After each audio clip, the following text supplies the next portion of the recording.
All right. I think we will go ahead and start. We may still have some folks log in, but we want to give our speakers plenty of time to share their insights. So real quickly before we get started, if you haven't already and you're just joining us, please be sure to visit the frontiersctsi.org website and become a member so you can stay informed about upcoming opportunities like this and the work of our folks that you're about to hear from. We have a research and discovery ground round session coming up in August, so save the date for our next event.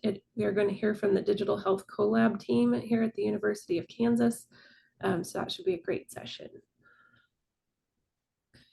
Going to stop sharing here, and with that, I'm going to go ahead and introduce Sharayla Haynes to introduce our panel and take it from here. Sharayla is with Frontiers CTSI as the Community Partners Project Manager. So Sharayla, I'm going to turn the baton over to you.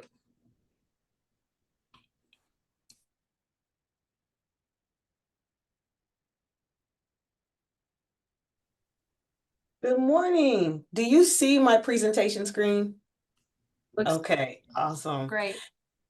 I said good morning and it's afternoon. Sorry. Good afternoon, everyone. My name is Sharayla Haynes, as Ashley said, and I thank you for the introduction. I also thank you for the opportunity, Ashley. This came at a really wonderful time for the Broderick Crawford Community Partnership Award.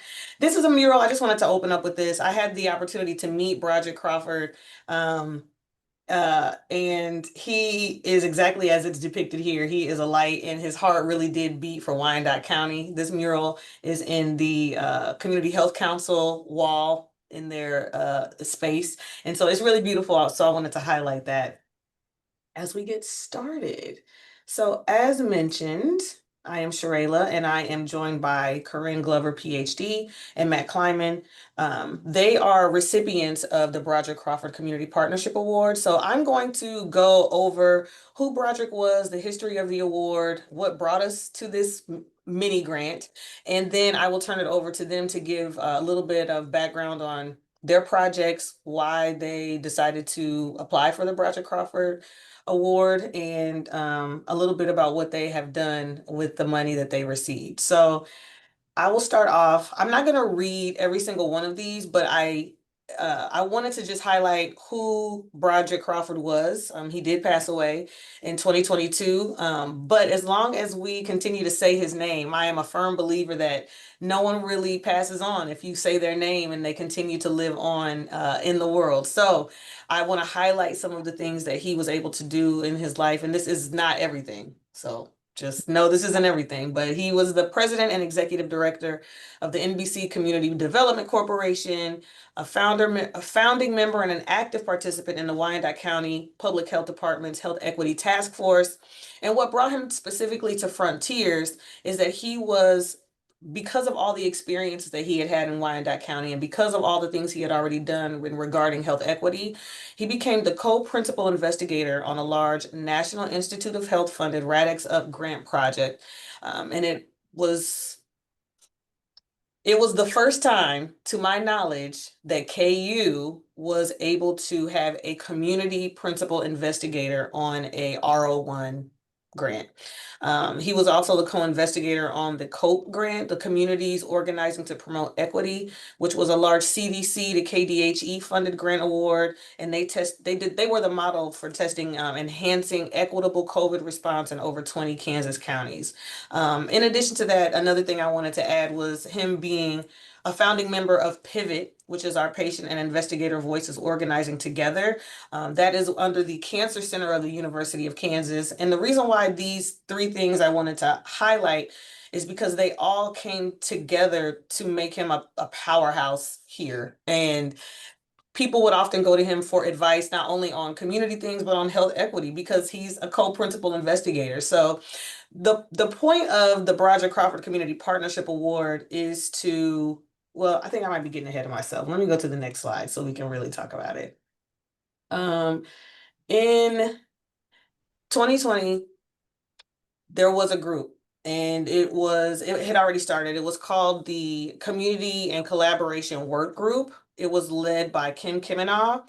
There were about 80 or so invitees of multidisciplined people. It was more geared towards people that were in either research or clinical efforts. There wasn't a lot of community participation on that community and collaboration work group, but they did great works. And around the time 2020 came, we started talking about our grant renewal. Um, they were a major part of helping to write the grant for our third cycle that we're on currently now. And so in 2021, we started making the transition to what we now know as the MARG group, the Multidisciplinary Advocates and Researchers Group. This group is intentionally designed to infuse more community voice along with our health equity, along with our clinicians, along with our investigators. All of the voices are at the table so that when we do have the MARG meets every third Thursday, right? So it's an opportunity for people to give best practices on these community projects that they've done. And when people respond with their voices and with their lived experiences, along with their medical backgrounds and research backgrounds, it gives us an opportunity to really see what's going on in the community. So with both of those things coming together, in 2021, Alan Greiner, when we were writing this grant renewal, he wanted to have a mini grant. I can't remember where he got the idea. Maybe it came from his head. Maybe he went to a conference. I'm not sure. But he really wanted to have an opportunity to offer a small grant, $1,500 to $2,500 grant to community organizations. We hadn't worked out the details yet, but since we were writing the grant, we needed to figure them out. Okay. And so our desire was to make sure that we could do something. And so we came together and decided that this would be designed to create or strengthen relationships between community organizations, and let me just say grassroots community organizations and investigators. When we decided to do it, I had not really thought about, I knew that we would create this relationships. I knew that this would be a great thing in the community and people would, do great things with this money to help enhance what they were already doing in the community. But then in 2022, Broderick passed away. And I remember knowing that he would be a part of the choosing process. We already had written his name down. Okay, Broderick's gonna help us choose who the winners are of this mini grant, and it'll just be a great thing. And when he passed away unexpectedly, then we just said, well, we have to name the grant after him. We just have to name this after him and let his legacy continue to live on. And hopefully he's still helping inform those decisions and the choices that we make as people continue to receive funding to strengthen those relationships so that he does not become the last community principal investigator through Frontiers. So ultimately, and then in 2023, we did ask the family if we could use his name and they gave us permission. Obviously, it's a sensitive time to try to ask for something like, I know that your loved one just passed away, but can we use his name for our grant? It was not that simple or straightforward,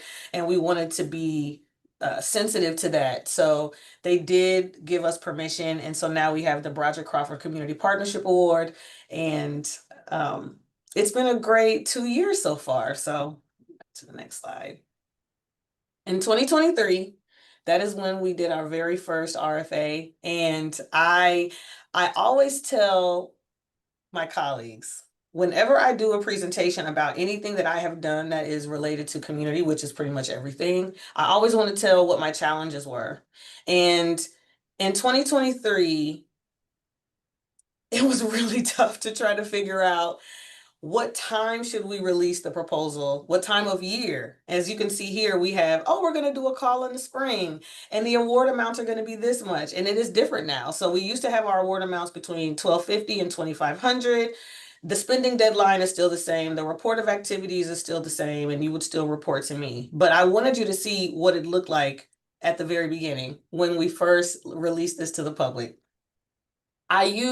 Graciously, I have a colleague, Robin, who allowed me to use the Lauren Aronson Pilot Award as a template that I could kind of mix it up and mash it up and create an application based on what they had done and rework it. So we used our community engagement leadership team to help us do that. Now, let me just say, when we did launch this, as you can see this flyer on the right, It looks so terrible now. But this is before we had our wonderful grant writer Heather on staff. She has helped us with our graphics so much.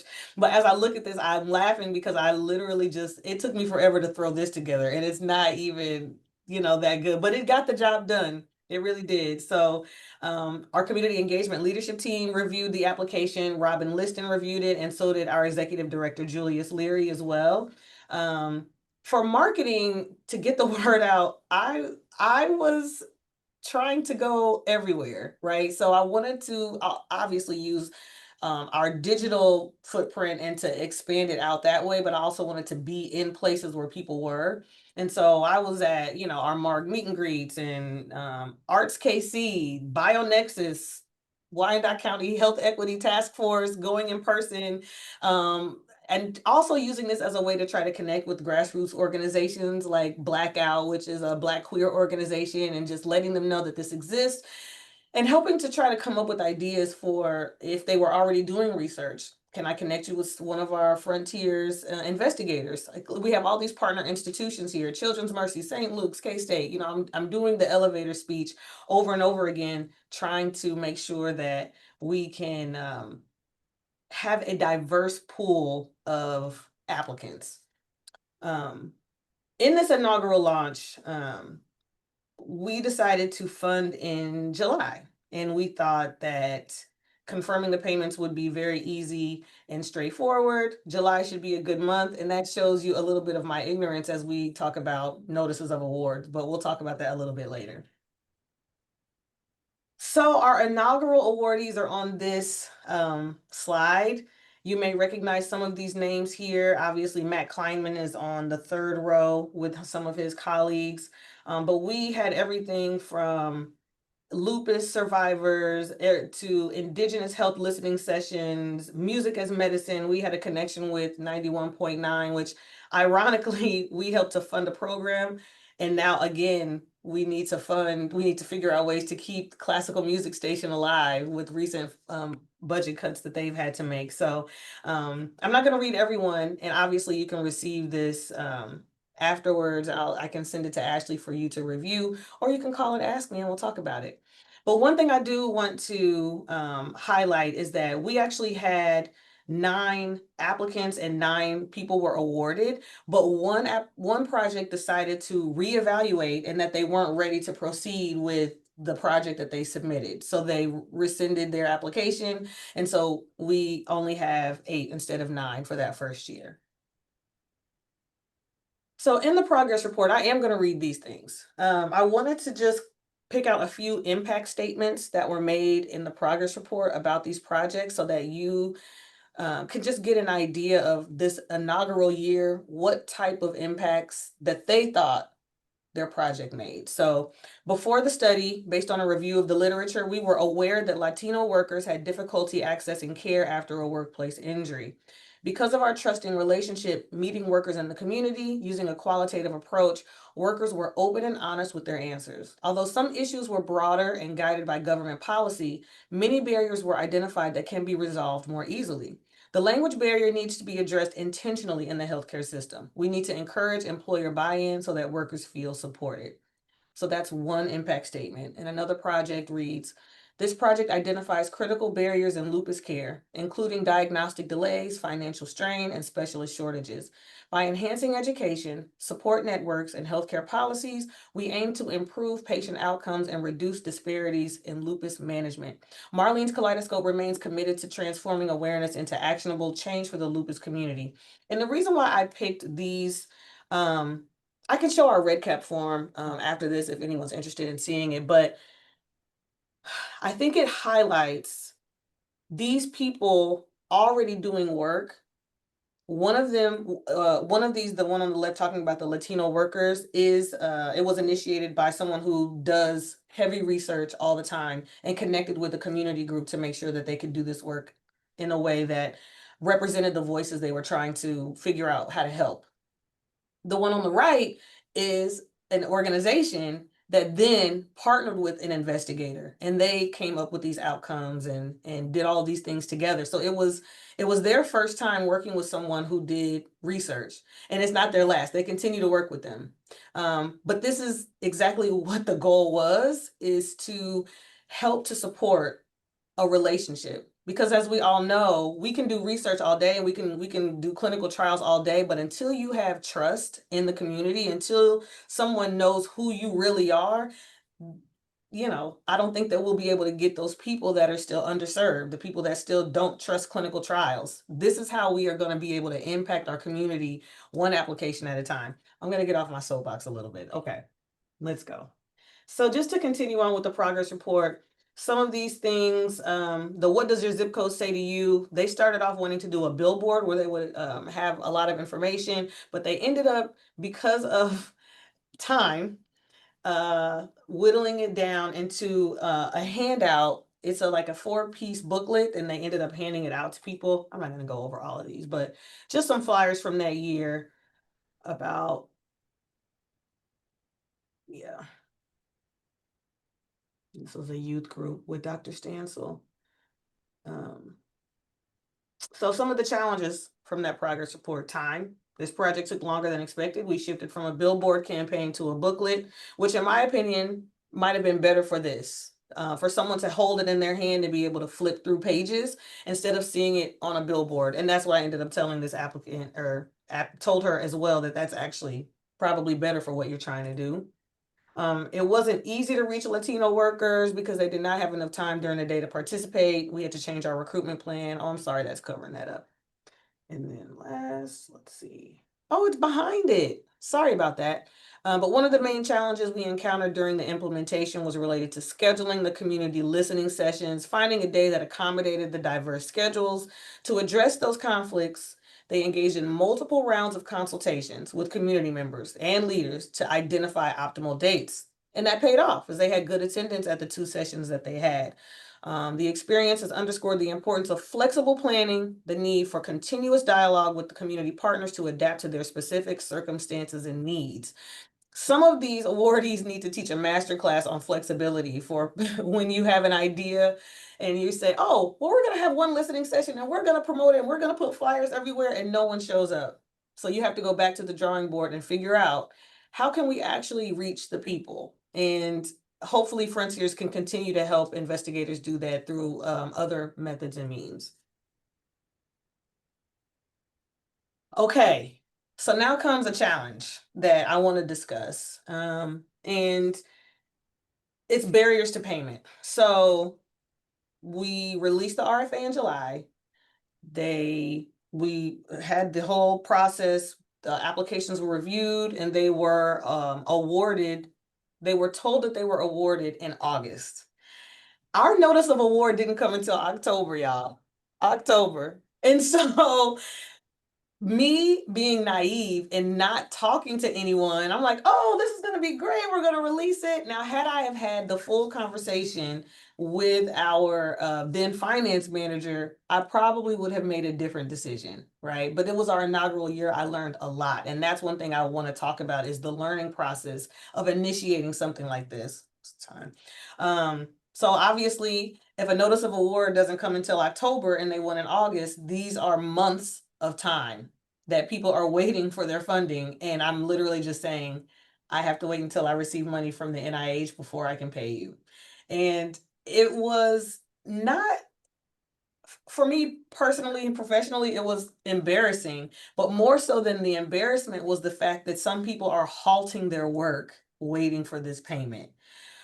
And that was devastating to me. It really, really was, to be able to know that this work that people are doing and the money that they're counting on is not available for months. And for some people, $1,500 may not seem like a big deal. But if you're planning to have catering, you planned your caterer, you planned your flyers, you planned reserving the room, and that has to be scrapped. It was devastating. And so I learned a lot. And that's the thing about, failure. I put that in quotes, that you do learn a lot. And I want to share these challenges publicly so that other people don't make them as well. After a while, I think I have figured out also, on number two, I say the NIH reimbursement policy. So because this grant is so small, it's not $25,000, it's 1,500, it's 2,500. These are, again, grassroots organizations and community groups that will be receiving this. They are not investigators that can float money through their departments and then get reimbursed. That was a big challenge. So asking these groups, and I asked, I'm like, hey, is there any way you can spend the money and send us a receipt? And the answer was no, all around. These are people doing real work in the community. And it was easier for us to pay someone $25,000 to their department, again, for their department to say, oh well, we can float you until you get it back in whenever the notice of award starts. A huge learning curve for me, huge learning curve to be able to understand people don't have credit cards that they can necessarily put this money on and then wait to be reimbursed. So after October came and we got our notice of award, that was something that I asked the awardees, and the answer was no. So we go back to the drawing board and try to figure it out. After I spoke with research administration, they said, well, have them obtain a UEI, a unique entity identifier number, through sam.gov. And while this application isn't difficult, it says right there it will take up to 4 weeks to process. So you won an award in August. You waited until October to say, okay, we're ready to pay you. And now you have to fill out a form to get a number that takes 4 weeks to process. So now you would be at November before you received your money. And that you know, again, it's just another blow that and I say we because we were a team. We were figuring it all out together. I was the one communicating, obviously, but we were figuring it out together. And some applicants or awardees even had suggestions. Well, what about this and what about that? And I would take it to our research administrative office, and they're like, absolutely not. That will not work. Does not fall into the guidelines of the NIH. And so, again, huge learning curve for me. I will say some of the organizations that were paid, they are, 501c3s, they have legal counsel, they have board of directors, they have entities that they have to report to before they can receive funding from anywhere. So that was another barrier to payment, where they had to have a letter from us, or it had to go through a different channel. And we couldn't just write a check to a person. We're writing a check to an entity, and that entity has to approve the payment to come through. And so some of this I feel like you may already know, as many of you are experienced researchers, and so you may have already faced these barriers. But when it comes to working with the community, money is a tricky thing. It is very, very tricky. And so if you can, try to work out all the kinks before you start to say, oh, I can give you some money, because it might not come as fast as you wanted to. Now on to something more positive. So with all this learning, with all of these things in my head and in my back pocket, we're going to launch the second year. I decided to wait until the 2024 Heartland Health Equity, I said festival, it's supposed to be conference, until that conference came, which is usually in September. So we had a best practices presentation with Dr. Linda Da Silva and Latanya Pitts-Liprin, two awardees. They spoke about their experience at the conference, and it was there that we launched the second annual Broderick Crawford Community Partnership Award. We had a table, people could stop by. I handed out copious amounts of flyers. Again, I was everywhere. Livable Neighborhoods, Kansas Black Leadership Council, the Lawrence Farmers Market, rural health education sessions. I'm everywhere, just trying to make sure that there's a diversity of application. We don't want the same people. And for the second year, we diversified quite a bit. And I see some questions popping up in the chat. If you want to come off mute, you can, or we can wait till the end. It's completely up to you. I don't mind being interrupted. I can stop. It might not seem like I can stop, but I can. I can stop and pause and let you ask. So last year's awardees, as you can see here, we were able to diversify a little bit. And we actually, one of the biggest things for me is we had a partner from K-State. I feel like there are these opportunities that occur that you have to just jump on them. And so I had a meeting with an investigator from K-State, and I had an applicant from K-State, and I'm like, or in that area of Kansas. And I said, hey, how would you like to partner with a community group that's already doing really good work in the community? And she was all for it. So shout out to Dr. Maley being our very first K-State co-collaborator on this project. One of the things I do want to mention is this year I did more matchmaking than I had done the year before. So this year was more intentional about reaching out to organizations and people that have an idea that maybe they need help with coming up with outcomes or best practices or something like that. Okay, I'm at 12:30. And I would find an investigator that matched their project. I would find an investigator who has shown interest in that project. And Frontiers makes it really easy to look up things like that, because when you are a member of Frontiers, you have already put the areas of interest that you have. So I reached right out to Maggie and I asked, can I see anyone who's interested in these topics to match with this person? And I would just reach out to them and say, hey, I have an applicant, and explain what the Broderick Crawford Award was, what it's designed to do, and if they were interested in partnering with a community group. And I heard from everyone, yes. The only person that said no was someone who was moving on to another organization. But I think people want to be involved. They just want to be asked, and they need to be asked, honestly, because sometimes people don't want to volunteer. They just want to be asked, and then they'll be in it.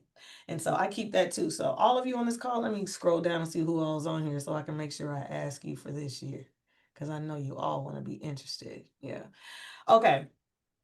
Now it's time for me to turn it over to our guests. So I'm going to do one at a time, and I'm going to start with the 2024 awardee, Matt Kleinman. He is the Director of Community Development at Vibrant Health in Kansas City, Kansas. He leads the development of the Vibrant Health Center for Health Equity, a 50,000 square foot community health center. With a background in architecture and urban design, Matt co-founded the DOT agency at the University of Kansas, facilitating community health design projects in Wyandotte County. He also managed the Wyandotte County Health Equity Task Force and contributed to the Kansas City Physical Activity Plan. In 2024, you may say, where do I know that face from? In 2024, Matt ran for United States House of Representatives, focusing on policies that address community health and development upstream of public health challenges. If you don't know him from there, or you don't know him from walking around in the community, you may know him as being on the KU men's basketball 2008 national championship team. I am so fortunate to have met Matt and to have Matt as a friend. I have his number in my phone and everything, y'all. Like, he is my real friend. And so I am so honored that he applied and received some grant funding. And I will turn it over to you, Matt. I'm just going to go to the next screen and you tell me when to proceed, okay? Sure. So thank you for having me, Frontier, Shreyla, KU, everybody. I know a lot of familiar faces, but for those of you I don't know, I've sort of been around the KU med orbit. My little sister's now an MFM over at KU Health. So you might run into a Dr. Kleinman there. But my work has really been at the intersection of public health, architecture, and community organizing. That's kind of where my sweet spot is. And I got to know Broderick Crawford personally as sort of a mentor. He worked with a large population in and around the Jersey Creek area at New Bethel Church, which is where he was the leader of the New Bethel Church Community Development Corporation, or NBC CDC, as he liked to call it. And he was an advocate for all things physical activity. He was pushing for environmental justice, physical activity. He got a $250,000 grant to resurface the Jersey Creek Trail during COVID with ARPA funds to increase access to physical activity when everybody was feeling unsafe to be outside.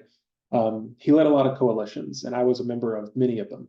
I eventually managed the Health Equity Task Force, which was something he helped create and was the model for the LHEATs that came through with the CDC grant, and then later the COPE Awards, the NIH, or maybe I got those backwards, but he was creating that model with Dr. Alan Greiner and Aaron Corvo and Rachel Jefferson, like I think the very first month of COVID. And so I got to help see firsthand his leadership in Wyandotte County over a handful of years. And so when it came time to submit for an award, it felt right.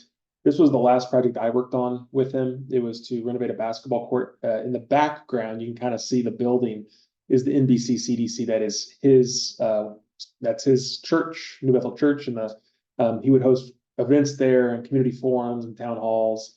And so I got to know him, and this project came about because of a an opportunity to work with our Parks and Rec to propose community-led initiatives to increase access to physical activity in low-income communities where there was a benefit to having walkable spaces. So it's physical activity, it's neighborliness, it's building on communities in redlined areas that have been disinvested for decades. Unfortunately, he passed before we were able to really get the project off the ground.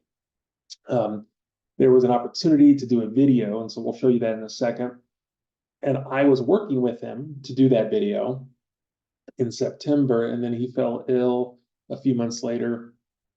Unfortunately, was in a coma for about a year and then passed. So I just want you all to see and hear as much from him. I think I'm done with my own 2 cents for the most part. I got a couple of things to say, but his voice is what I want you to hear. So if Trailer, you could play the video, and then I have something special for y'all after that.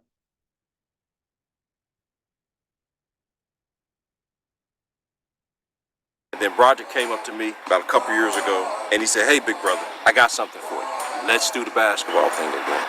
Tell us why you feel it's important for us to renovate this court.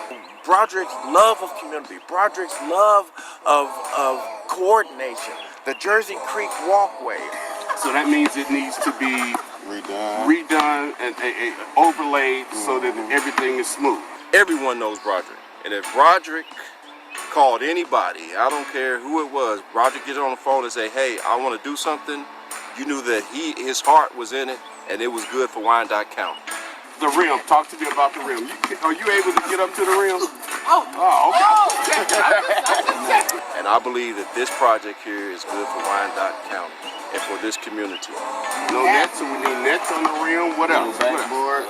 Backboard needs to be redone. All these different things. This is a perfect opportunity for us to leave a legacy that he has created and for us to recognize his memory. And if y'all look at that, that's not a traditional basketball goal, right? Yeah. What does that look like? A couple pieces of iron, right? I was approached about this project, about this park. I was like, it was a no-brainer because just look around. It's ripe. It's the time. It's now. Do we need places for people to sit? More seats. More seats? This is our little nook here in our community, and let's show them that we care enough to give you the best as well.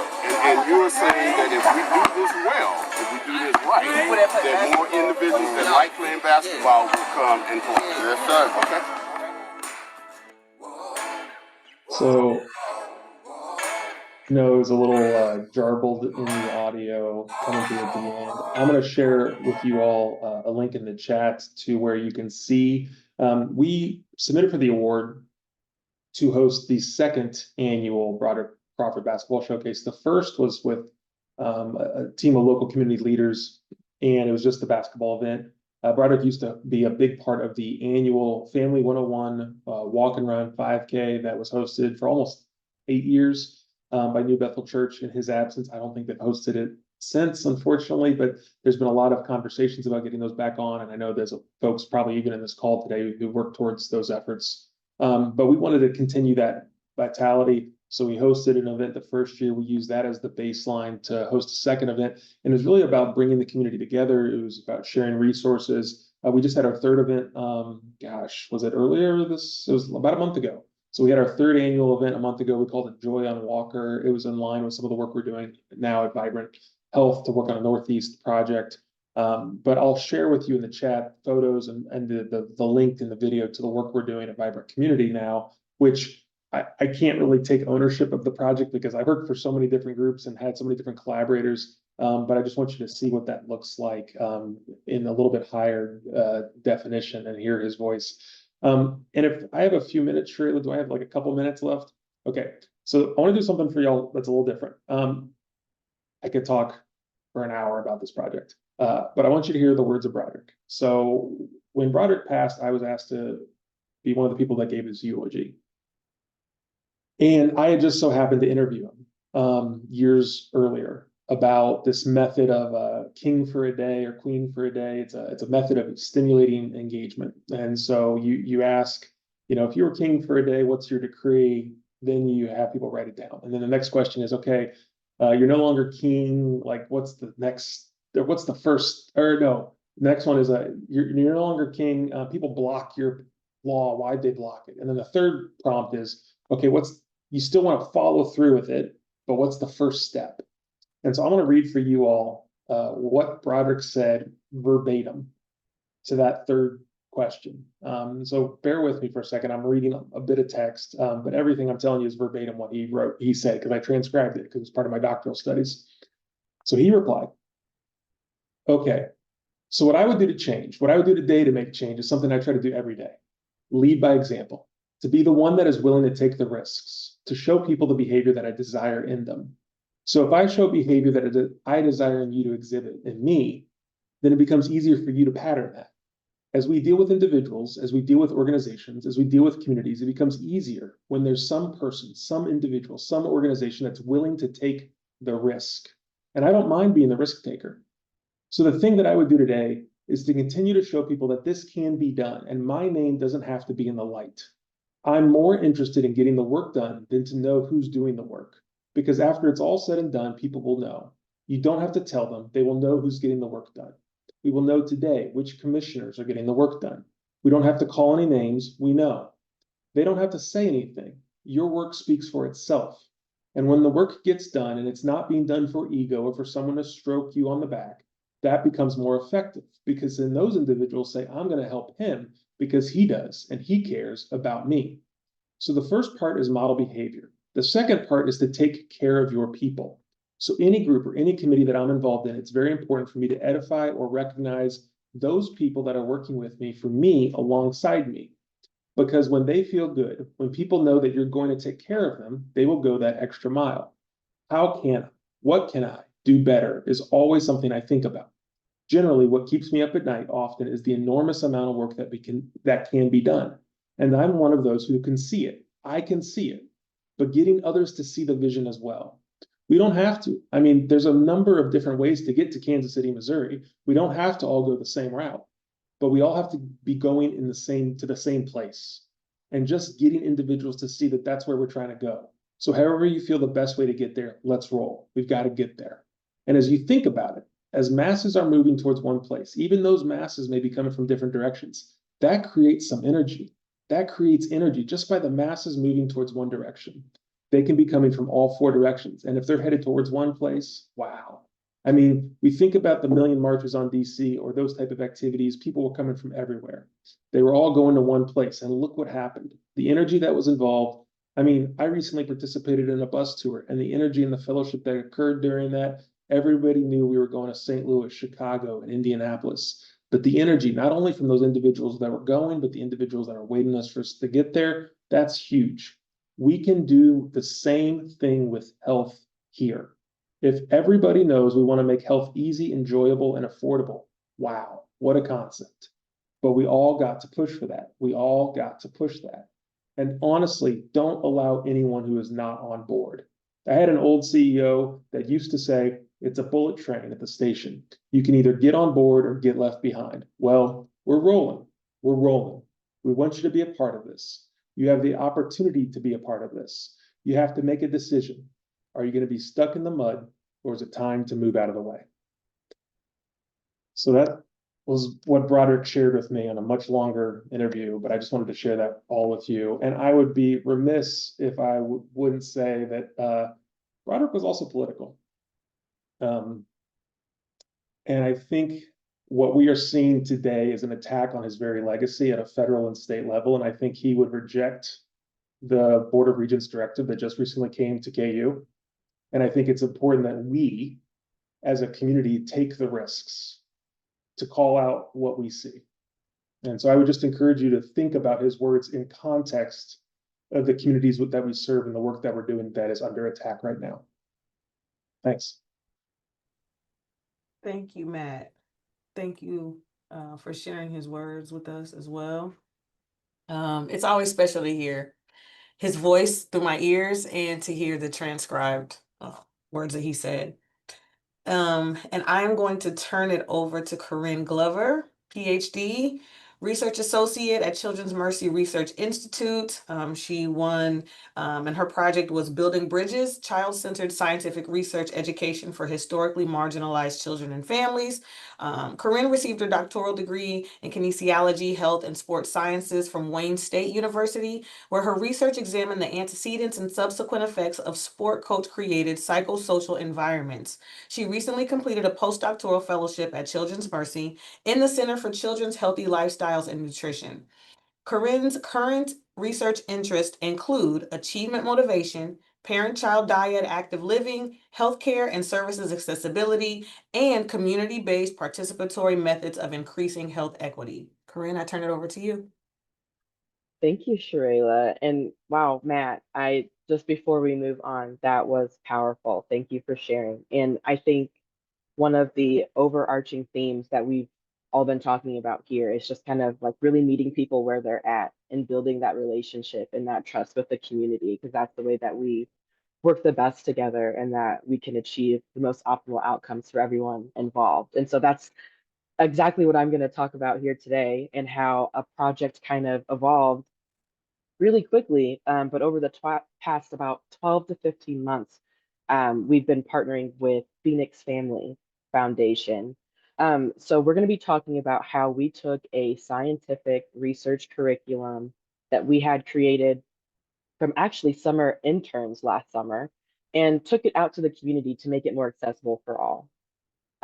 So before we get into some of these cute pictures here that we have listed, I'll give you a little bit of background about the overall project. So this research curriculum, we were calling it Science Days, Science Thursdays, Science Fridays. And some of our interns went and interviewed tons and several of PIs across Children's Mercy to ask them, what kind of research are you doing? And what ways and what kind of strategies or activities could we do with children so that we can share with them about the research that we're doing here at Children's Mercy, how it's impacting their lives or people around them, and also to kind of build that trust there with researchers and healthcare systems across the KC metro area. And so our idea at first was to implement this project at Wonderscope, which is a children's museum in South Kansas City over off Red Bridge. The museum is open all day, and we were going to go one Friday a month and do an activity with them where we'd introduce different variations of research at Children's Mercy. So I'll give you two examples that were really fun. So we have the Genomic Answers for Kids, GA4K. And so they do a lot of genetics research, and they were telling us about different ways to extract DNA. And so our interns were like, let's extract DNA from some berries. So we extracted DNA from strawberries, bananas, and blueberries as one activity. And another activity that was, I'm sure you will be able to tell this is a favorite, was from our precision medicine clinic. So this was all about the right dose for the right kid at the right time. And so we are like, how can we explain this to children, right? You can tell them, oh, you only take a couple milligrams of Tylenol every 4 to 6 hours. That's not, understandable. So what we turned this into is actually the ingredients for making slime, right? And how you have to be precise in your measurements. If you add too much activator, it'll be too hard. If you add too little activator, it'll be too runny. But if you add it just right, like Goldilocks, then it'll be the perfect slime, right? And the perfect dose for each kid. So we had 12 different examples of these kind of high-level, complex research ideas that we turned into activities that kids would be able to relate to, understand, and would also find very fun and enjoyable. And so we were presenting this idea to our community advisory board here at Children's Mercy, which is a group of people throughout the community, everything from former engineers to people who work at Vibrant Health to parents of children that have different abilities and disabilities and conditions. And we were telling them about Wonderscope and how we want to take this project there. And they were like, okay, well, you have to pay to get into Wonderscope, right? And we were like, yes. Unfortunately, you do. And it's $15 a person. So for a family of 4, that's $60. That's a good amount of money. And so Jessica Welch, who is a program manager at Phoenix Family, was like, okay, but what about the kids that are unable to pay to be able to get into Wonderscope, or that don't have transportation or other social determinants of health that may impact their ability to, engage in this type of opportunity? And we were like, yes, you're right. Meeting people where they're at. We've got to make sure that this is accessible, it's inclusive, and that we're targeting also demographics that may have lesser opportunities. And so she was saying, well, I work at Phoenix Family Foundation, and we have a lot of public housing communities where they have a hike program, which is called Hike for Help Instill the Key to Education, which focuses on literacy for school age children. And so to move this project along and the focus of this Broderick Crawford Award, we took this scientific research curriculum to Harvin Estates, which is a public housing community operated through Phoenix Family, to introduce them to science at an early age. So they're reading, they're getting their reading literacy piece, and we're coming in and we're also giving them scientific literacy. Because what we know is that most children aren't introduced to science until about the 6th grade. And so this was introducing science to children as young as kindergarten. And so what you see here, some of the photos I'll explain. This was one of our activities that we did where we were talking about food as medicine, right? So we had the opportunity to have them plant their own herbs, something that was really easy for them to see grow and take care of it. And we planted mint with them. And while we were there, we also didn't want to just allow them to say, here's this mint and you can use this as food. But we also made smoothies with them, and we got to ask them what they wanted in the smoothie, how much they wanted in the smoothie, and we included mint so that they could see how they can incorporate um, mint into their diets or into healthy foods. And we talked about this through one of our researcher, Laura Plinsner's work with the Canby's Food Market, where they are encouraging young kids to eat more fruits and vegetables by giving them access to coolers that are local and close to their neighborhood so that maybe they'll try more foods or maybe have a desire to try something new. So we did this, like I said, with them one Thursday a month, and we went in for an hour and taught them all different types of research that's going on here at Children's Mercy. And I think that the most impactful thing that we saw from this was that the people from Parvin Estates said that that Thursday was their most highly attended day, and that they wanted to come and engage in the science and to see Children's Mercy and be a part of it, which was awesome.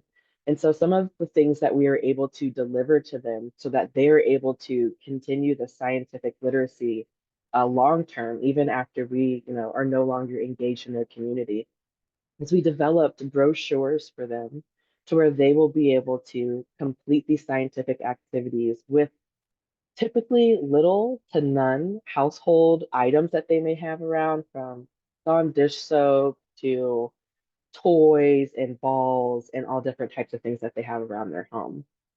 Another thing that is really key to this specific community is that this community is bilingual. So this community is predominantly a refugee community that come from Somali. And so a lot of the parents, they may be bilingual, but their native language is Arabic and different dialects of Arabic. And we knew that that could potentially pose a barrier when it comes to communicating with families and not just with the children. And so something that this project also helped us pay for and provide was translations of those brochures so that they can take them home and have them in both English and in Arabic to be able to share with their families and talk about the things that they're learning from us at Children's Mercy, and also different ways that they want to create their own research. They also have that ability as well. This award also allowed us to be able to provide them with all of the materials for each of the experiments to where they can replicate this for 2 additional years after we are no longer engaged in the community. And as you can see here in this top photo here on the left, we were able to secure lab coats for all of the kids. So every time that they do any of our research experiments, they get to throw on their Children's Mercy lab coats and they are scientists for the day. And we also encourage them to develop their leadership skills by designating a lead scientist that will go through the brochure and say what steps we have to take next, to get our results and to look at our hypothesis and all the things that they come up with along their journey. So we are really grateful to be able to have this partnership. It was so organic in that somebody from the community is like, hey, what about these kids? What about these spaces? And being able to have this award to say, yes, absolutely, we can do this, and be able to execute it in a short amount of time, like Sharayla was saying, quick turnaround, was just an awesome experience. So thank you so much, Sharayla, and everyone at Frontiers for the opportunity. And we're looking forward to continuing our partnership with Phoenix Family. We've now created a children's community garden with them at another property, and we're rolling with them. So thank you so much. Fantastic. These lab coats are sending me. I cannot. It's so cute. They were Um, so excited. They were like, "Can we try them on?" Their parents were there. They're like, "Does this look okay?" And mhm. it was amazing. Can't I be what can't you don't wait. see, right? I can't wait to see who becomes a scientist because somebody out of that Yeah. group will, and they'll use this picture. Like when I was 5, I tried this on and I didn't know I would be, Yeah. at the bench or whatever. In the time we have left, I want to leave enough room for questions, but I did want to just talk about what the next steps are for the Broderick Crawford Community Partnership Award. Our marketing strategy will include more face-to-face interaction in addition to a social media campaign. Thanks, Hanlon and Kelly. I haven't asked you yet, but we're going to do a social media campaign. I've also been more intentional about recruiting in our rural areas and our IDD populations. And I also have talks to include a Spanish translation so that we can include our Latino community as well, and our Spanish speaking community groups. Number 2, obviously more matchmaking. This presentation hopefully will put something in your mind about even if you are too busy or you don't have the time to collaborate with a community group, that you know someone who is. Maybe there's an early investigator who really needs to, they have an interest in a community. This is a great way to do that. Partner with an organization, have a little bit of money that you can spend and do a project and actually have a deliverable from that project. And I'm happy to help with that. If you have an idea and you don't have an organization, or if you know someone with an organization and they need to be partnered, that's where I come in. That's my job. I would love to get to a point where we have too many applications and we can't accept them, which sounds crazy, but I would like to go to my bosses and say like, hey, we need to move some money over because we have 4 extra applications than we can afford, but we really need to fund them. What can we do? What money can we move over? That is the goal for me. And also that we are creating this environment for community groups to have experience doing investigative work, translational science in like real time, and that they will eventually have the expertise to become community principal investigators. Also, I was going to show our RedCap application, but I just wanted you to know how it has evolved. So now I will plan to use RedCap for our application instead of a fillable PDF so that we can procure that information better and quicker and more efficiently. And the next step will be to request the progress report from our 2024-2025 recipients. The 6-month mark is coming up since they've received their funding, and I'm anxious to see more pictures, whatever, like the brochures, all the things that our awardees procured and that they put together this year. If you are willing to identify investigators with interest to help me play matchmaker, I would appreciate it. And that completes our presentation. I will keep this up and I will be quiet and take any questions. I'm opening the chat now so I can read it. Let's see. Stay on your soapbox. Okay, we will. Lawrence with an exclamation point this entire, okay. Thank you for sharing this video. Love seeing the Broderick Crawford Community Basketball Court project. You can click that link. Broderick's words. Yes, this can be done. Taking care of people, seeing the vision, people coming from everywhere. Get on board, take the risk. Great work, Corinne. The lab coats are the icing on the cake. Adorable. Okay, I don't see any questions. You can come off mute and ask if you have a question for the awardees or myself in the time we have left. I just want to say, of course, I knew about the projects for that Matt and Corinne, am I pronouncing that right? Okay, great. I knew about your projects, but gosh, just actually hearing about them and the ways in which, you rolled them out and you were flexible, I got goosebumps, just listening to both of your presentations. So I appreciate the time that you took to come today, and wow, amazing work. Thank you, Robin. If I can make a quick plug, I actually took the photo that you're showing right now, Sharayla. The muralist was JT Daniels, and he and I have collaborated together. He did the mural for the basketball court. That space is the Community Health Council of Wyandotte County, which is at 803 Armstrong in Kansas City, Kansas. They have a lot of community health workers. They provide a lot of language access in Wyandotte County. If you are involved in community engagement in Wyandotte County and you have not seen this mural in person, number one, make a pilgrimage to go see it. And number two, the CHC is an incredible collaborator. Molly Guttabed is the direct coordinator, Ricardo Ortiz. They have an incredible team. Kim Weaver's there with Wyco Mutual Aid, with Darius Johnson, Darius. They have an unbelievable team doing great work. They're probably some of the best community-based health collaborators in the region, if not the country. I highly encourage you all to get connected to the Community Health Council if you've not already done so. The mural is located at 803 Armstrong. The CHC, if you just do CHC Wyandotte County, it'll come up, the Community Health Council. Yeah, I'll put that in the chat. This is the organization. They do a lot of And maternal health, a lot of different aspects. Lisa, I saw you with your hand up. Yes, I am so glad that we took this hour to share all of this wonderful work that's being done. I was wondering, Matt and Corinne, could you also share like other venues that you've used for disseminating these findings, like sharing your experiences, encouraging other either work colleagues or community collaborators, that kind of thing, other venues that you've spoken to? Corinne, you go first. Sure, absolutely.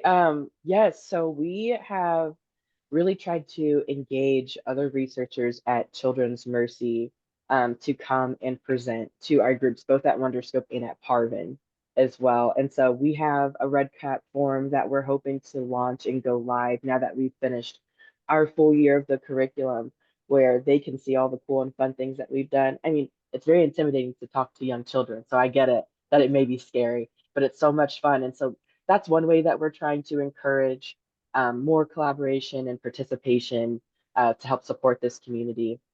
But the next step too that we plan on doing in the community is all of the back to school events that Phoenix Family hosts at their public housing communities. We're planning on going and attending and help fill backpacks. And we also love to bring some science experiments with us and have the kids participate in those experiments while we're there. Just trying to get as many touches as we can and passing out those brochures. And I'll just add, I am no longer a researcher, so I wear many hats, and my work is interdisciplinary by nature. So we find different forums. I've presented at conferences before for things like the Dot Mobile Grocer Project, which I've worked on, some of the Jersey Creek CVPR methods. There's a lot of different forums for interdisciplinary research, which I've found useful. But one thing that I'm most proud of what we're doing right now in terms of dissemination is that most of the folks in our community have no idea that any of the work we're doing is going on. It's just the reality I've experienced. And what we did